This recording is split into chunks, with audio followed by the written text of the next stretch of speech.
I got a text message from an unknown number. It was a video, and in that video, I saw something that completely shattered my entire world. And the worst part? It was 1 week before my wedding. 1 single week. My name is Marcus, and this is the story of how my best friend of 15 years and my fiancé betrayed me in the most devastating way possible. But I'm getting ahead of myself. Let me take you back to the beginning, because if I'm going to tell you this story, you need to understand how we got here. You need to understand just how much I trusted these two people. You need to understand what I lost. I met Derek at college.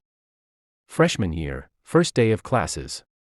We were both lost, both scared, both sitting alone in the cafeteria. He walked up to me and said, "Mind if I sit here? Everyone else looks like they already know each other." And that was it.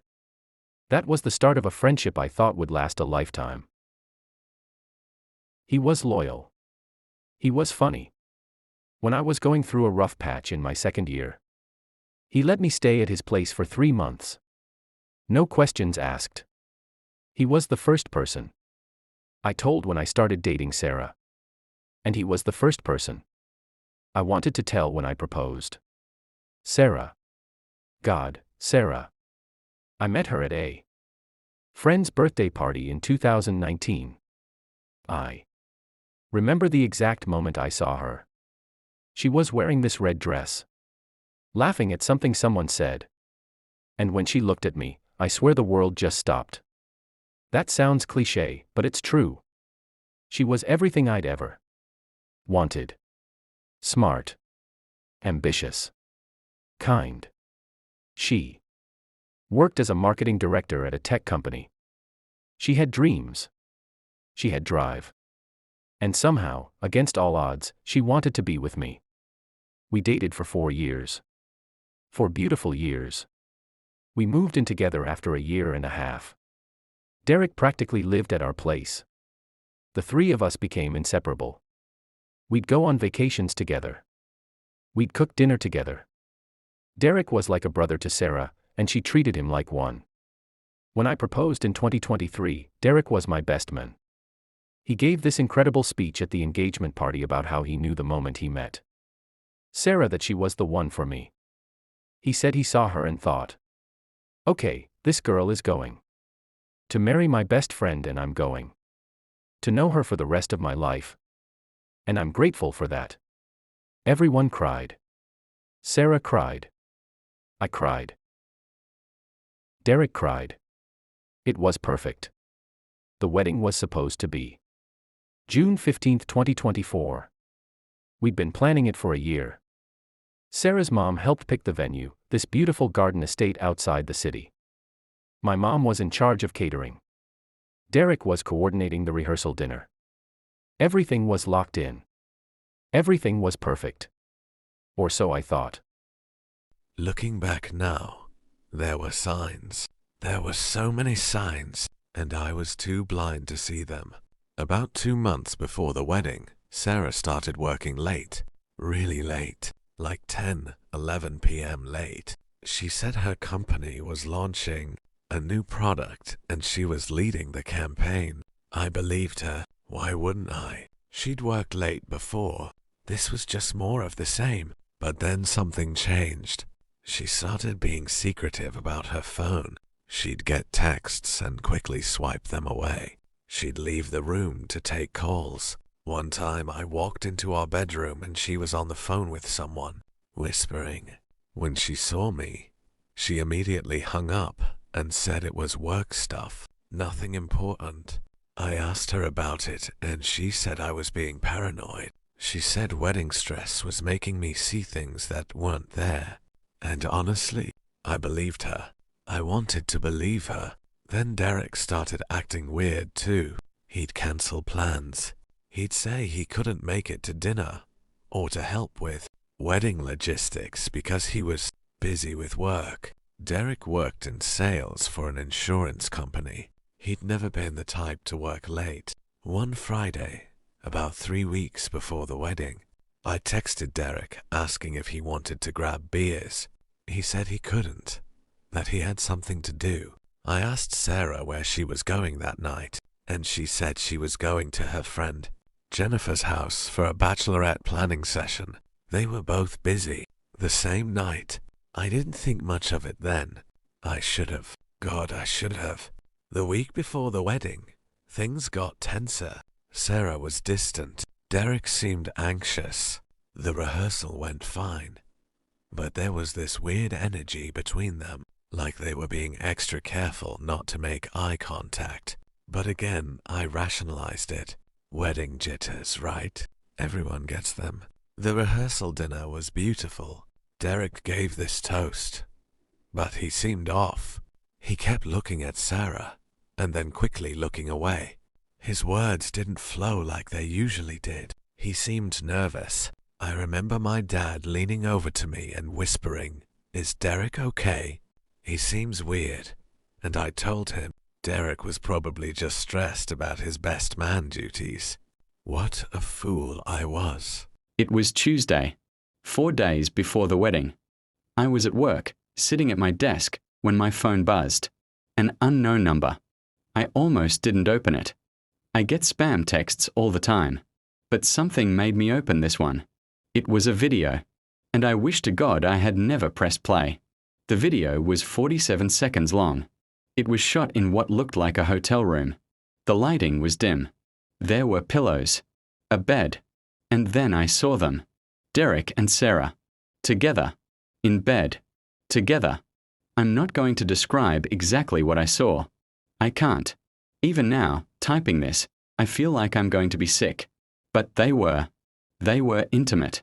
And they weren't being careful. They weren't being discreet. It looked like they were being filmed, but they didn't care. Like maybe they even wanted to be filmed. I dropped my phone on my desk. My boss was across from me, and she immediately asked if I was okay. I didn't respond. I couldn't respond. I just stared at my computer screen, but I wasn't seeing anything. Everything was blurry. Everything was spinning. I went to the bathroom and locked myself in a stall. I sat there for 20 minutes just trying to breathe. My heart was pounding so hard I thought I was having a heart attack. I kept replaying the video in my head, and each time I replayed it, it got worse. This was 4 days before my wedding. 4 days. I called in sick for the rest of the day. I drove home in a daze. I don't even remember the drive. I just remember my hands shaking on the steering wheel, and my vision getting blurry, and this ringing in my ears that wouldn't go away. When I got home, Sarah's car wasn't there. She was probably still at work. I went into our bedroom that we'd shared for 3 years, and I sat on the bed and I just fell apart. I cried harder than I've ever cried in my entire life. And then I got angry. I called Derek. It went to voicemail. I called again. Voicemail. I texted him. We need to talk. Now. He responded 15 minutes later. What's wrong? What's wrong? What's wrong? I wanted to scream at him through the phone, but I didn't. I typed, just come to my place. Tonight. He responded, I can't tonight. I have dinner plans. Dinner plans. He had dinner plans. Like his day was just normal. Like his night was going to be fine. Like he wasn't the person who just destroyed my life. I called him again. This time he answered. Hey man, what's going on? His voice was so casual. So normal. So Derek. And I completely lost it. I screamed at him.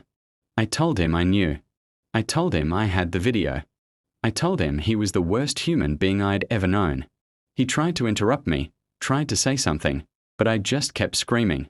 And then he did something that broke me even more. He hung up. He just hung up the phone. I called back immediately. It went to voicemail. I called again. Voicemail. I texted. Don't you dare ignore me. Call me back now. Nothing. I sat there for the next hour just staring at my phone, waiting for it to ring. Waiting for Derek to call back with some explanation. Some reason why the video wasn't what I thought it was. Some lie that would make this all go away. But the call never came. Then I heard Sarah's car pull into the driveway. I've never experienced fear like that before. Pure, primal fear. I went into the living room and stood there, waiting.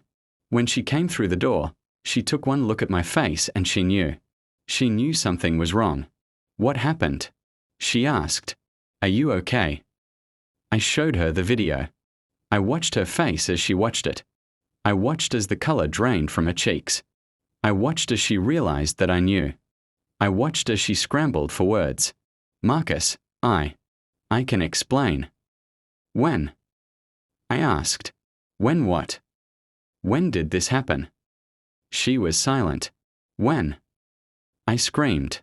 It was only once. It only happened once.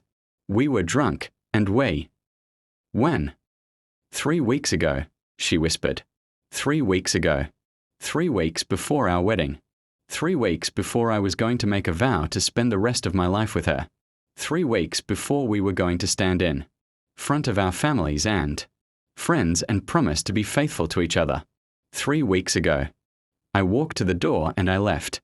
I didn't say anything else. I didn't scream. I didn't yell. I just walked out of that house and I got in my car and I drove. I drove for hours. I don't know where I went. I just drove. And I cried. And I thought about all the time I'd wasted. All the love I'd given to 2 people who didn't deserve it. And I thought about the wedding. The wedding that was supposed to happen in 4 days. I ended up at a hotel. I rented a room and I just sat in the dark for hours. I didn't sleep, I barely moved. I just sat there and thought about everything. Around 2 a.m., my phone started ringing. It was Sarah. I didn't answer. She called again and again. And again, eventually. She texted, "Please talk to me. Please. I'm so sorry. I know I messed up, but we can fix this. We can fix this, like infidelity is something you fix. Like betrayal is something you just patch up and move on from." I didn't respond. Around 6 a.m., Derek called. I let it go to voicemail. He left a message. "Marcus, I'm so sorry. I don't know what to say. I messed up so bad. But we need to talk. Please. We are brothers. Man, we need to talk. We are brothers." I almost laughed. We are brothers? We are not brothers. Brothers don't betray each other like this. Brothers don't sleep with each other's fiancés. Brothers don't watch someone's entire world fall apart and stay silent. I texted Derek, "Don't call me again. Don't come to my house. Don't try to contact me. As far as I'm concerned, I don't know you." He called back immediately. I declined. He called again. I declined after the 5th time. I blocked his number, then I turned my phone off. I stayed in that hotel room for the rest of the day. I didn't eat, I didn't shower. I just lay in bed and thought about my life. And I made a decision: the wedding had to be cancelled. But how do you cancel a wedding? How do you tell 150 people who've already bought plane tickets and booked hotels that the wedding isn't happening? How do you tell your mother that you're not getting married? How do you tell your fiancé that you can't even look at her? I called my best friend from college, a different best friend. Not Derek. His name was Jason. We'd drifted apart a bit over the years, but he was the only person I could think to call. "I need help," I said when he answered. "What's wrong?" he asked immediately. And I told him everything. And Jason, to his credit, didn't say a single / I told you so / he didn't give me advice. He just listened and then he said, "I'm coming to get you, stay there." Jason picked me up from the hotel about 2 hours later. He drove me to his place. He made me coffee and sat with me while I told him the whole story. Everything. When I was done, he was quiet for a long time. "So what do you want to do?" he finally asked. "I want to cancel the wedding." I said, "Okay," he said. "Then we'll cancel it." Jason helped me draft an email to send to everyone who was invited. I said there had been an emergency and that the wedding could not proceed. I apologized for the short notice. I said I would be in touch with people individually if they had questions. I did not explain why. And then I hit send. The responses came pouring in within minutes, confusion, concern, people calling me, texting me, emailing me. I couldn't answer any of it. My mother showed up at Jason's house around 3 p.m. Jason must have called her. She found me in the guest bedroom, still in the clothes I'd worn the day before, not having showered, not having eaten. "Sweetheart," she said, sitting on the bed next to me. "What happened?" And I told her. I told her about Derek and Sarah. I told her about the video.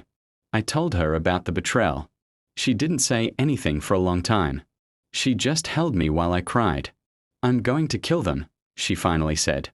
"Get in line," I responded. My father came to pick me up later that evening. We didn't talk much on the drive home. When we got to my parents' house, my dad set me up in my childhood bedroom, and he brought me some food. And he said, "We'll figure this out, one day at a time." And that's where I stayed for the next week. The week that was supposed to be the most important week of my life.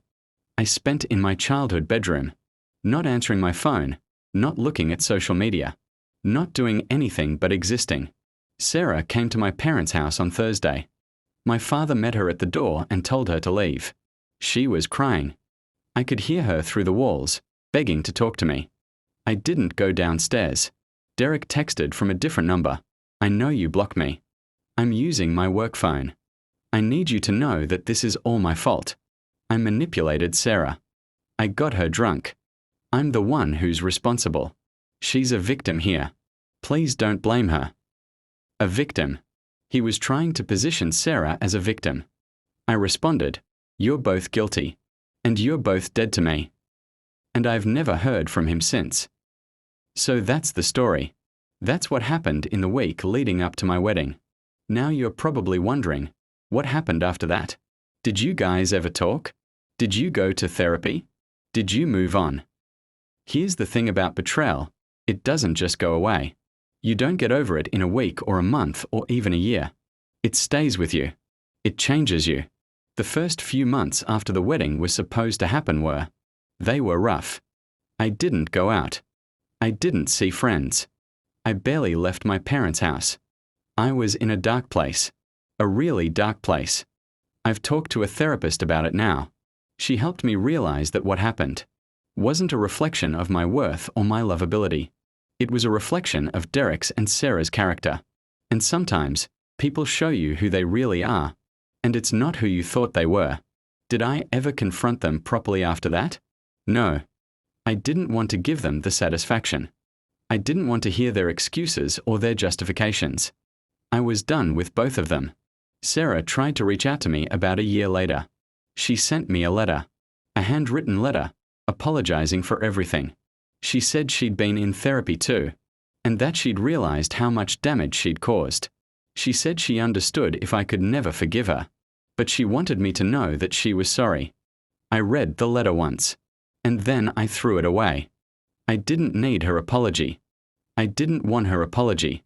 I wanted to forget that she'd ever existed. Derek, to my knowledge, left the city. I saw on social media about a year and a half later that he'd moved to California. I've never heard from him since. And me. I'm doing okay. I'm not going to lie and tell you I'm fine. I'm not going to tell you that I've completely moved on. But I'm healing. I'm taking it day by day. The worst part about this whole situation? It wasn't just that I lost my fiancé and my best friend. It was that I lost my trust in people. Even now, years later, I struggle with trust. I struggle with vulnerability. I struggle with letting people in. But I'm working on it. Because if I let them take that from me too, if I let them take my ability to trust, my ability to hope, my ability to love, then they win. And I refuse to let them win. So here's my question for you. If you were in my position, what would you have done differently? Would you have cancelled the wedding immediately, like I did? Would you have tried to work it out? Would you have confronted them right away, or given yourself time to process? Comment below and let me know. Because honestly, I still don't know if I made the right choice. I still don't know if I handled it the way I should have. All I know is that I survived it. And that's something.